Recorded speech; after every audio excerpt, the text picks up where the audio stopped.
Yep, can you see my screen?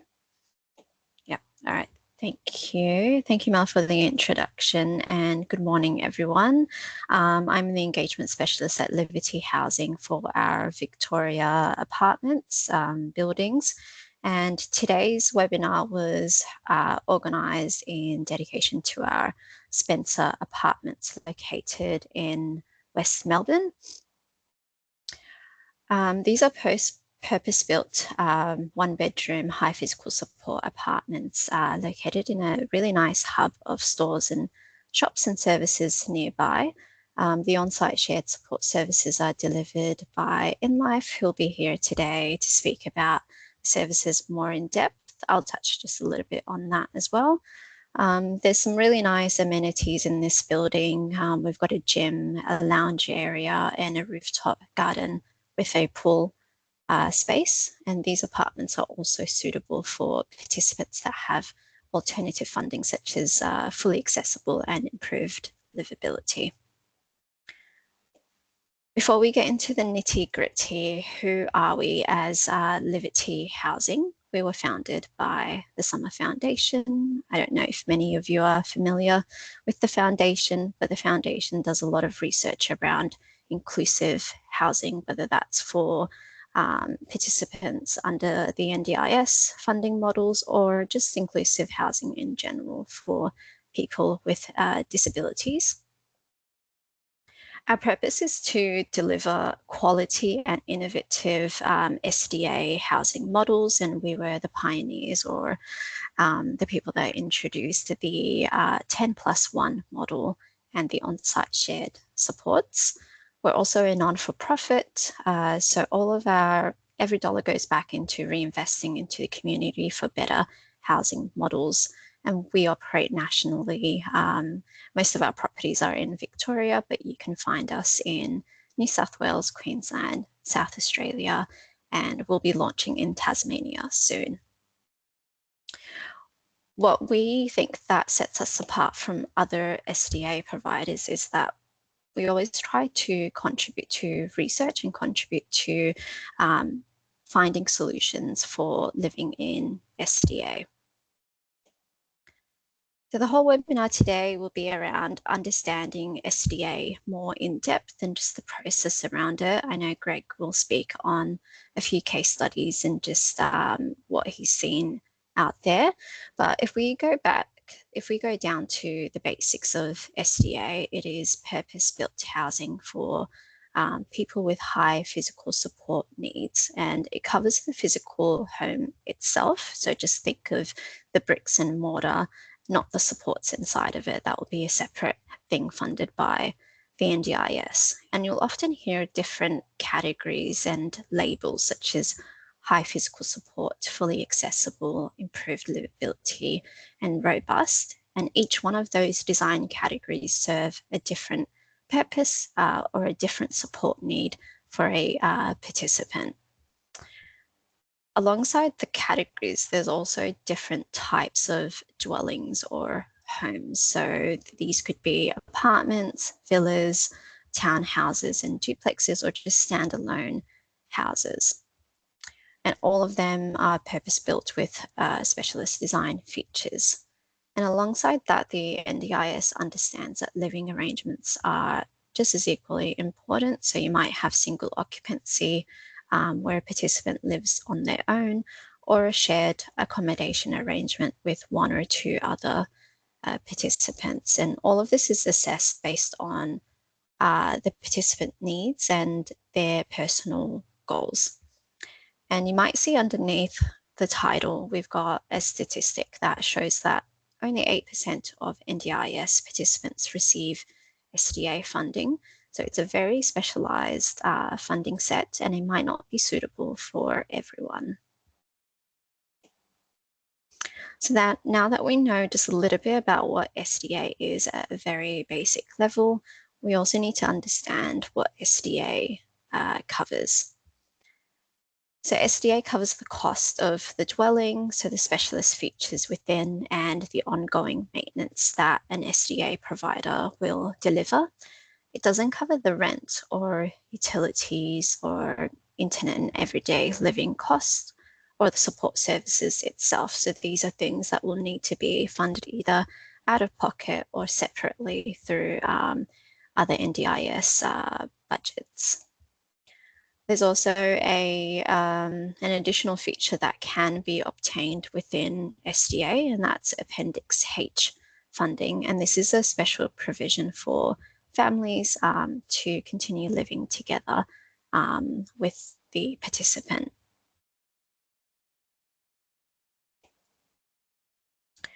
So at a high level, what is the path to starting this journey? So first, I guess, be an NDIS participant and kind of understand what are you looking for in terms of accommodation.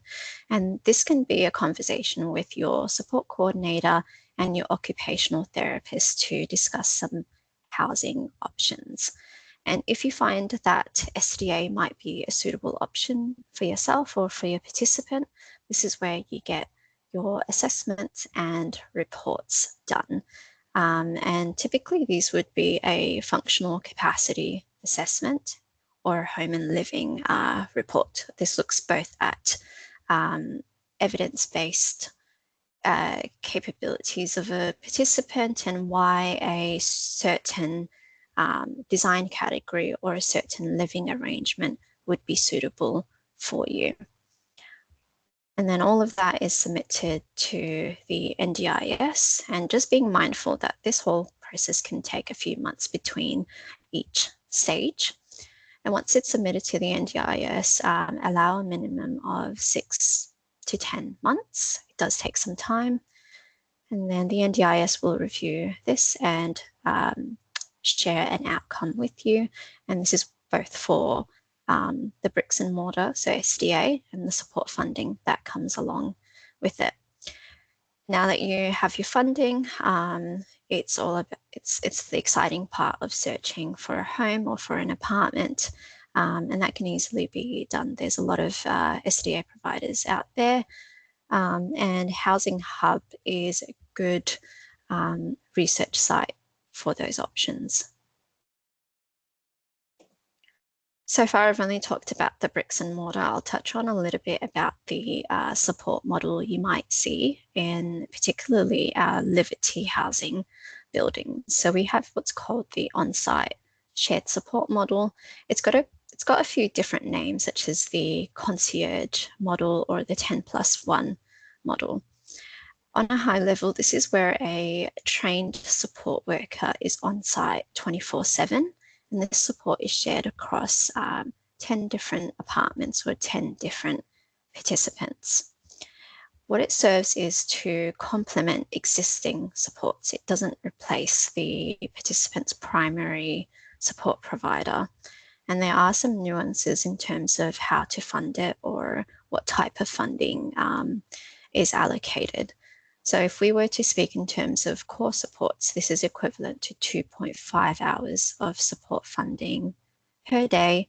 But if you are pursuing an apartment living, this can be funded through a specific line item called the on-site shared support line item. So as Liberty Housing, we're really here to present different options and help and educate both participants and support networks about what's out there. So even if you're unsure about what you're looking for, I would really recommend just getting in touch with us and reaching out to us to see if our apartments are a suitable model for you, or we can even discuss through the different housing options. And if our model seems like a suitable fit, we can stay in touch with you and give you some information whilst you go off to do your journey of getting your SDA funding. And we offer a lot of support and encouragement. And I personally believe it's never too early to start the conversation.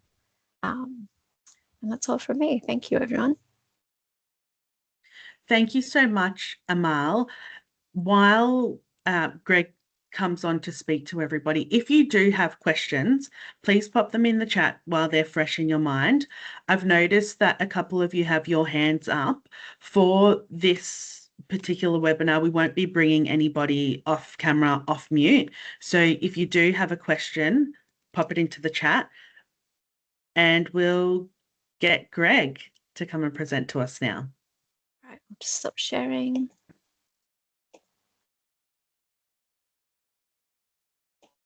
Thank you, Melanie and Liberty team, and good morning, everyone.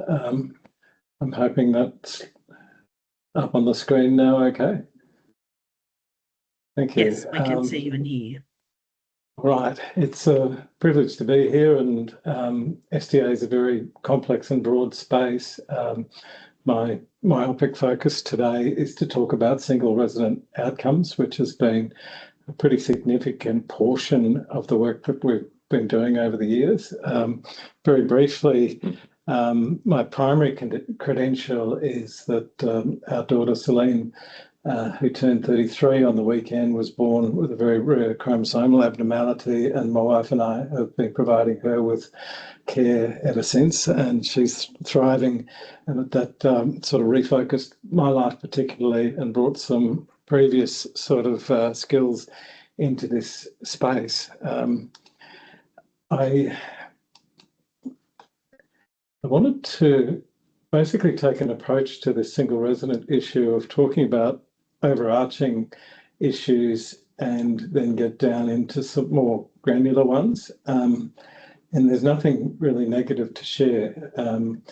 The highest overarching issue, in my honest view, is that Australia was a signatory, remains a signatory to the United Nations Convention around the rights of people with disabilities, and the Act which prescribes how this scheme is run is the National Disability Insurance Scheme Act, and the objects and principles of the Act include that the scheme must give effect to Australia's obligations under that convention.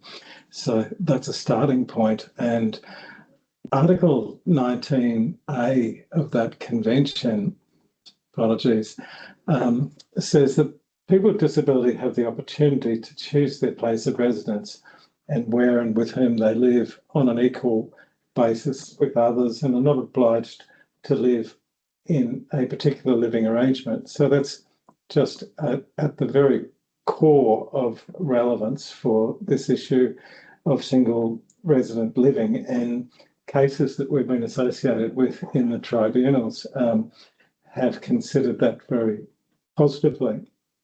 If you think of other sectors, just for example, social housing around Australia in the various jurisdictions, there tends to be, in my experience, no stipulation or prescription that people who reside in those settings need to reside with others, including people that they don't know or haven't met.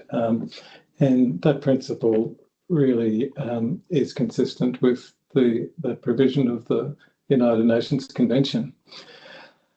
So with that background, I wanted to talk to you about a case that we supported, a person whom we supported, Anthony Kennedy, some years ago, and we celebrate Anthony's courage and outcome.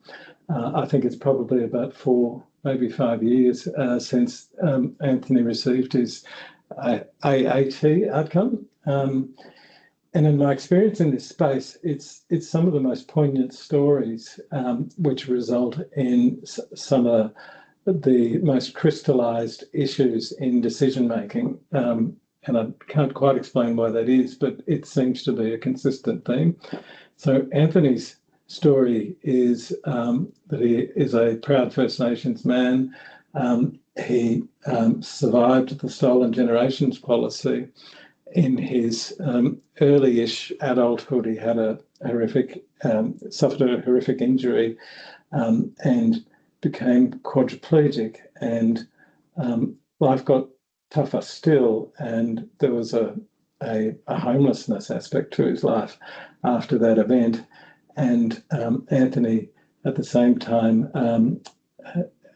is a father to infant twins. So with that background, when Anthony sought SDA, he expressed a preference to reside alone in an apartment, he expressed a preference to have a second bedroom, and his reasons for residing alone were personal for him and included that that's the way he had resided before. He wanted a space where his infant twins could come and visit, where he could parent them. He wanted space, including a second bedroom, where family members and friends could come and stay and provide informal supports. He wanted space to store his disability-related equipment and also to undertake his work mentoring his colleagues in his community. So all very sensible expressions of preference that related to his life and his story. So we said for Anthony that his preference ought to be considered both through the lens of the convention provision, Article 19 that I mentioned, but also helpfully the authors of the SDA rules wrote section 16, which sets out all of the issues that decision makers must consider when deciding what is the appropriate building type for a person. And a subset of building type is living arrangement. So how many people live there, who lives there. And so section 16 has subsections A to M, and section 16A is preference. And so the decision maker has an obligation under those rules to consider a participant's preference when considering the outcome for building type. So our submission on behalf of Anthony was that the convention ought to be considered, and also his preference ought to be considered prominently. The decision went excellently and a little bit better than we imagined. One of the things that the tribunal member decided was that it was important to note that section 16A is the very first matter that the decision maker is obliged to take into account when determining building type. So it's not B or K or L or M, it's implicitly considered in that matter as a prominent consideration. So they're my reasons for confidently saying that the issue of preference is at the heart of single resident outcomes. Apologies. And so they're the overarching principles, and I say that with confidence. The other issue which I recommend people take into account is the availability of stock, a practical issue. There's two decisions there, Boykovitis and Wolf, where the agency preferred for a decision house multiple resident outcomes, and Boykovitis and Mr. Wolf sought single resident apartment outcomes. And whilst preference was absolutely considered prominently in those two matters, it was also considered relevant that there weren't any houses for shared living scenarios in the locations that these participants sought to live. So I just raise that issue to highlight that, you know, preference is at the top of the considerations, and also it's worth having a look to inform the agency as to whether there is even any alternate non-preferred stock available that was considered relevant in those two cases. That slide is just a snapshot of what we tend to do when addressing that issue. So we seek an outcome from the agency's portal to actually find out how many dwellings are available relevant to that issue of stock when we're making those submissions for people. So just flagging that with you, that it can be quite a compelling issue in and of itself, the availability of stock. Another absolutely relevant matter, which I guess intersects with preference, is a participant's goals, objectives and aspirations included in their statement of goals and aspirations in their plans. Please consider that always for this issue as well. And participants, most people on this call would be aware, can change their goals. They're entitled to articulate their goals according to their aspirations at any time.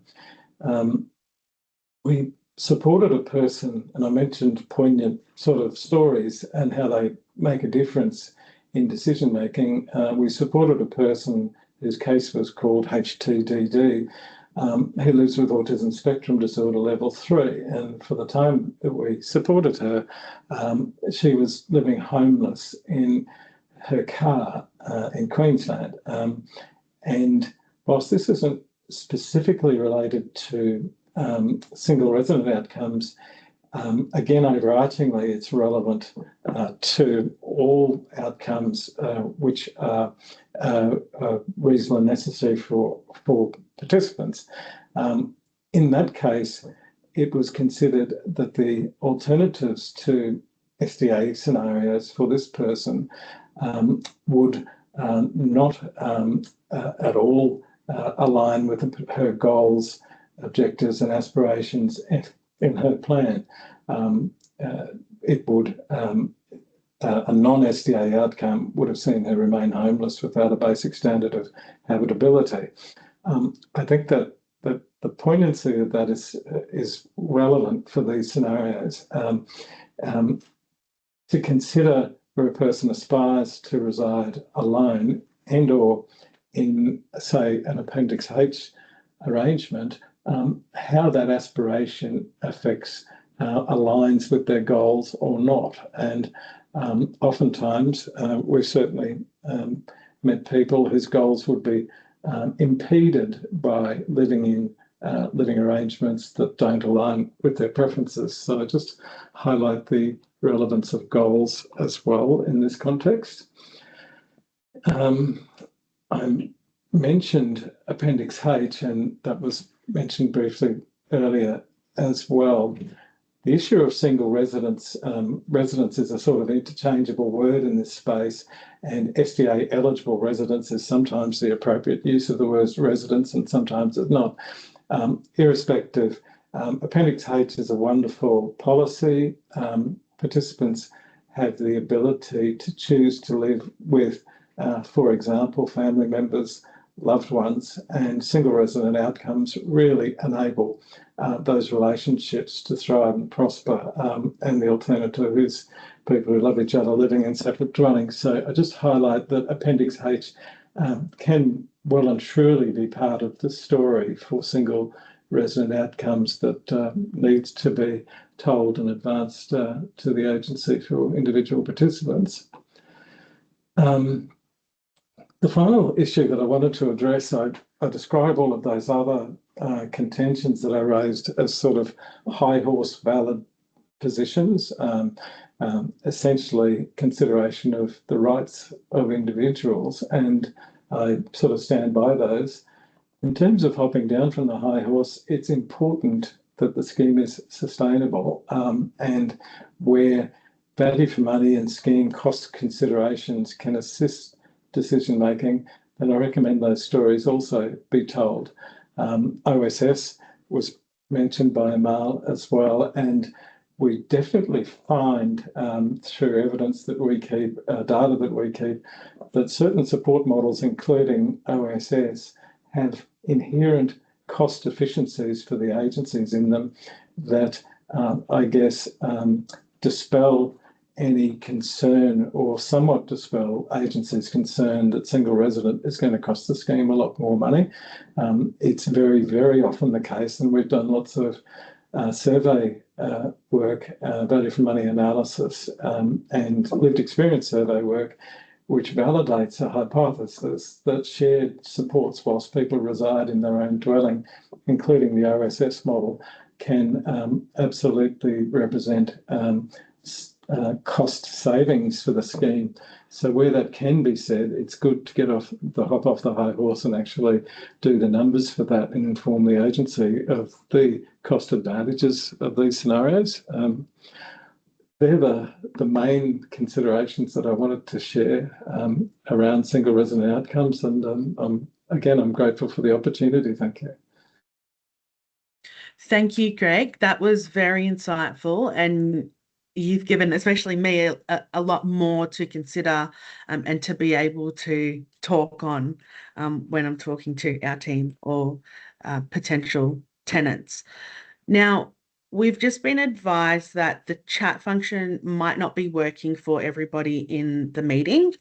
If it's not working for you, you can head over to the Q&A section, which should be a button pretty close to the chat button, and you can post any questions in there. If you've got questions for Greg, pop them into the chat. Once we get to the Q&A section, I'll be able to address them and you'll get a response. Thank you so much, Greg. And now we're going to hear from Carly. Thank you, everyone. I'm just going to share my screen.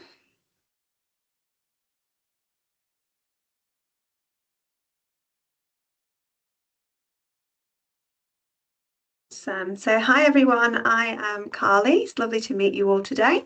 So I'm going to be introducing In Life and then talking a bit about how we support our current clients at the on-site shared model. So In Life's been around for around 11 years now, founded in 2015. We're a non-for-profit organisation. We work alongside the NDIS and we have around 275 clients throughout Victoria. What we aim to do is provide a reliable team-based approach to disability support. And our core focus at the moment is experiencing around the SIL support provision, the one-on-ones that we provide, and also the extended in that into the on-site shared support living as well. And I suppose a key message here today is that we really do see you as an individual, and we respect that every person has unique circumstances, and that's where we would be working with you and your care teams, etc., to make sure that we know how to support you best. So our vision is to positively transform disability support in Australia so that all people can live the life that they choose. And our main values are integrity, reliability, client focus, teamwork, and being down to earth. I also want to just call out today, there's lots of people in this room today, as we've seen from Liberty Housing. There's a lot of people in our clients' lives that we like to work with. So a big value for us is collaboration as well, and making sure that we're able to work with whoever is needed and appropriate to work with so that you can explain to us how you would like to be supported.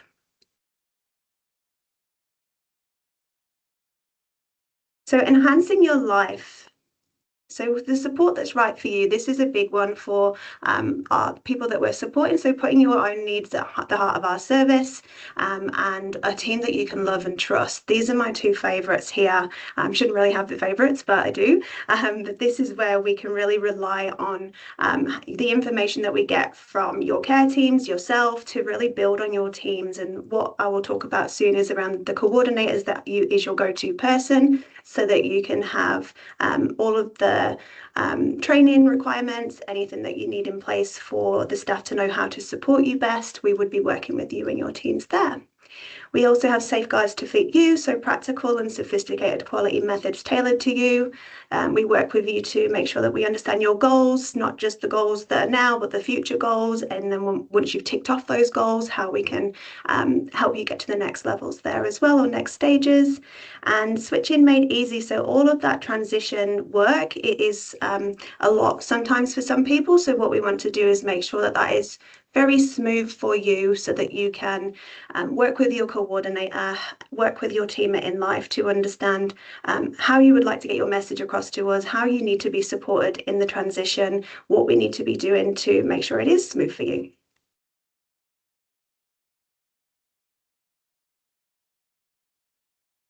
So how our service model is different to other providers. So we support the clients. Each client has a designated coordinator, and then the coordinator would be your go-to person for everything that you need. You would be able to call them, text them, email them between 9 till 5, Monday to Friday. And then we have your assistants available on your shifts, and then client service managers, which is my role. So I support the coordinators in our local office groups. And back to the team of assistants, this is where your coordinator would actually support you to understand your preferences for the staff, who you would like to be supported by. I'm sure there's a few people in this room today who has had or known of people just being kind of thrown into shifts, not prepared, not understanding what they need to do for the client. And that's where that individualized support really does shine through it in life, because we want to make sure that you are treated as an individual and that we understand those specific preferences, training, etc., as I've mentioned. And that's where the coordinator would be getting to know the client as much as they can, so that they can make sure that the team know how to support you best, and to collaborate with the people involved as well. And then just in the back end, we do have other local coordinator teams. You may get to see them on the after hours from if they're supporting you. Our operations team, quality team, leadership and learning, people and culture, comms and community, and finance, and our CEO. So your on-site support team are just a call away, day and night. So if you were living in one of our on-site shared buildings, you would have access to the team via either phone call, pressing a buzzer, or you can even just call out. So they will respond to you. We would work with you at the start to understand how you would like to reach your team and what we need to put in place so you can reach them, and that would be working alongside the SDA provider and with your OT, etc., to make sure you've got the assisted technology that you may need there. And we can also support with bringing in a parcel, letting a delivery in. It could even be a second person transfer, or just to make you a cuppa. So we often get asked this question here of what if your regular support workers don't turn up? And this is where at the start of your service, we would be asking you these questions to really get to know again what your preferred way of those kind of plans A, B and C are for if there is cancellations that you can't cover, or if your one-on-one people haven't turned up. Then it's about how we can jump in to support you if it's appropriate, and making sure that we've had the training so that we can do that on an emergency basis for you. It would be sticking with those timeframes, as we mentioned earlier in the previous slides. There is 2.5 hours per day that you can access, so we would just need to work in how we can jump in there, but we would just make sure that you have got access to someone so that you're not feeling that you're alone, or maybe just getting you some food or water, etc. So it's just about planning that together so that we can make sure you feel supported even if they don't turn up.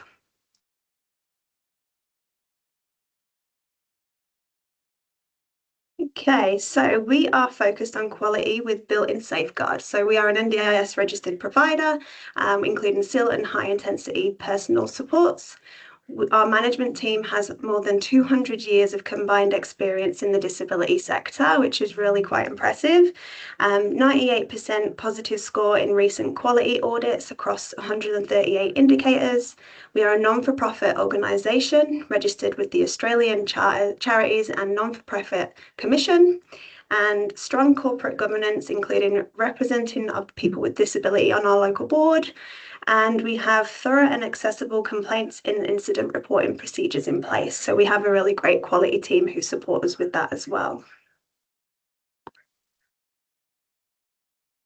So we are working with a wide range of people, and here is some of the support needs that we are supporting, and the ages around 18 to 65, but we also do support some under 18s as well. And as you can see there, it ranges, but we are well adversed in supporting people with brain injuries as well.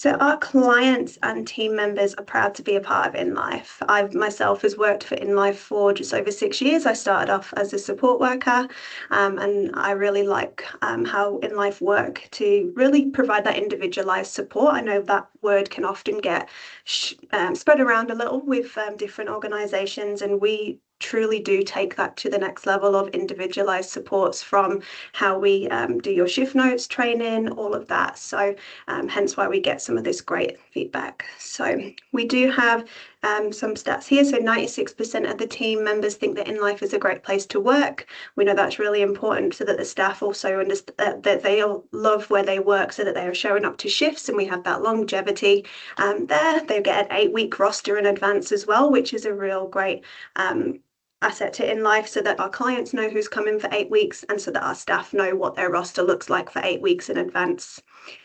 94% of team members agree they're proud to work for InLife, and 92% of InLife team members still see themselves working at InLife in 2 years' time. And then we've got 97% of clients say that they feel comfortable when speaking up when they're unhappy about something, and 81% of our clients say InLife tailors support to their individual needs, and 94% of clients say that it's easy to get in touch with their coordinator. So some things to consider before planning your move. So we'll be working with yourself and your support coordinator to look at your funding arrangements, check that you have the funding in your NDIS plan to access the on-site shared support, and that you have the line item from the NDIS for living in the SDA enrolled apartment that does qualify for the on-site shared support there. So remembering that the cost of the on-site shared support service is split between a number of SDA apartments, which is that 1 to 10 model, but it can differentiate if there's a couple vacant rooms there as well, or apartments. So finally, we're also here for things you might have not realised, like a cup of tea and a biscuit, having a friendly face there, heading outdoors with someone in the common areas for some sunshine, catching up on all the news and gossip from your favourite TV shows, or just sharing a smile or laugh with someone at the end of the day. Are there any other questions for me today? Thank you. Thank you, Carly. If anybody has any questions for Carly, please pop them into the chat. Carly, I have a question for you. How long has InLife been the provider at Spencer? I believe it's come up to 3 years there now. Yeah, okay. Yeah. And the reason I ask is I want to share with everybody something that Liberty does a little bit different to some other providers. The way that an on-site provider is, I guess, appointed to any of our sites is that they are voted in. Liberty Housing doesn't take it upon themselves to choose 4 tenants who is going to be providing their supports. We give the choice and control to the tenants to vote every single year, every 12 months, of whether they're happy with the provider or not. And if they're not, there's the option for them to vote in a new provider. So we really give that choice and control that you might not find in, say, SDA houses, or potentially some other sites. Okay, now we're going to, before we get into the Q&A, we're going to see a video from one of our tenants at Spencer in West Melbourne.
Thank you for that. Now, we might hear from Felice a little bit later, but if you've never been into an SDA home, or if you've never been into an SDA apartment, that might give you a bit of an idea of what it would be like, navigating your equipment in an apartment. You might not think that you would be able to fit your equipment into an apartment, but apartments can be quite compact. And so Felice very graciously allowed us to go into her personal apartment and showed us that there's actually quite a bit of space when you structure it the right way, and it's very practical to navigate equipment in there. Okay, we're going to head straight to questions. I'm going to read questions straight from the Q&A. We've got one this is probably for you, Greg. We've got one from Joshua. Is Appendix H only for family members, or can an SDA participant live with a participant with cell only? The answer is that there's no restriction on who might be the other person who's not SDA eligible residing in the place. I confess I've got a bit of a bias because historically the reason that Appendix G and then Appendix H was advocated for was to keep families together. And the way it's actually been formulated in the pricing arrangements, it just talks about when a number of SDA eligible participants are sharing an enrolled dwelling with a number of people who are not SDA eligible. So that doesn't rule out other relationships, is my answer to that. Thank you, Greg. Josh, can you just let us know if that has answered your question, please? I've got another question here. Can I use my core funding or my ILO funding to pay for SDA? Amal, that might be a question for you. Yes, so that wouldn't be the case. SDA funding is separate from core. It sits under capital funding, so you would need to meet SDA eligibility and have that separate from your ILO and separate from your core funding. Okay. And there's another question about on-site supports. Do I have to use the on-site supports, and how does that get funded? Carly, do you want to answer that one? Yeah, I can jump in there. So with the model at West Melbourne, we would be asking that there is a contribution given we are the on-site service provider there, and that's part of the tenancy agreement there, that they do contribute for that. And that's where we would work with the client to understand if there's not any direct support as such, could it be that we drop in and help with parcels, or drop in and do some of those smaller tasks if possible. But if not, that's completely fine. They can still live there as long as they are still contributing. And Amal, please correct me if I'm wrong there. Yes, I was wondering if I could join in on this question. So our apartments and the support model do come hand in hand, and it's about determining at that start if the model and the building is suitable for you. So they do go hand in hand. And yeah, what we do is we work with you, the participant support network, to understand exactly how you can use the on-site support model, what it can assist with, how it works with the rest of the accommodation, and as part of making sure that the model is suitable and sustainable for the rest of the tenants, it is important that we make sure that the tenant is suitable for the model and that we're suitable for them. Thank you. Sorry, Carly, did you have something to add? I was just saying thank you. Okay. All right. Another question here. I got approved for SDA, but not to live on my own. What should I do? Greg, is that a question for you? Certainly is. Thank you. Basically, 5 years ago or 6 years ago, I didn't really know much about reviews and appeals, but it's about 50% of our resources are in that space now.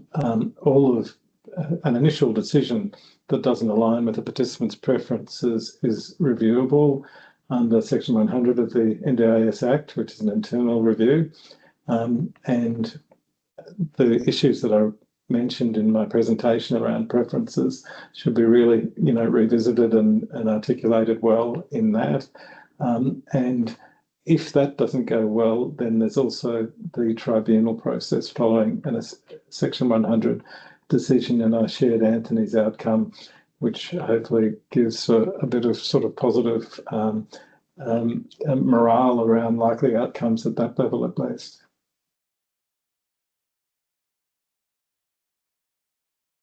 Thank you, Greg. And I think that's, sorry, one more. I don't have SDA funding, but I want to live on my own. Where should I go from here? Amal, do you want to take that one? Yeah, maybe I could answer that. There's a few different options, but in terms of our apartments and single occupancy, they are SDA funded, so only for SDA participants. What you might want to look into is other housing resources nearby, such as community housing, public housing, any subsidised accommodation, if accessibility isn't an issue particularly for you. There are some other options, yes. Okay, thank you to all of the speakers. Now we've got one more part to get through. I do need to let you know that we would be going over time. Would be going 5 to 7 minutes over time. If you need to jump off,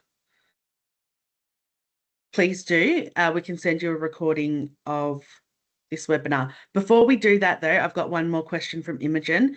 How do you foresee recent and proposed legislative changes to the appeals process impacting SDA? Greg, this might be another one for you. I think in terms of participants' fears about not remaining on the scheme, I don't think SDA eligible participants ought to be concerned about that because their impairments and support needs are at such a relatively high level. In terms of the reviews and appeals processes, we don't know enough to give a definitive answer to that question at the moment. My optimism says that SDA is complicated and that it would be a very difficult policy decision to make to remove appeals and reviews processes that don't really look at in a granular way at issues that are very complicated in the legislation. So I'm confident is my best response. Thank you. Imogen, can you just let us know that that's answered your question? While we're waiting for Lisa's story, can we please give a virtual round of applause for Greg, Carly and Amal? They've given up their time, their effort and their expertise to come and speak with us today. And if you have any questions for us, we'll send out some information post the event. You can always get in contact with us, but for now,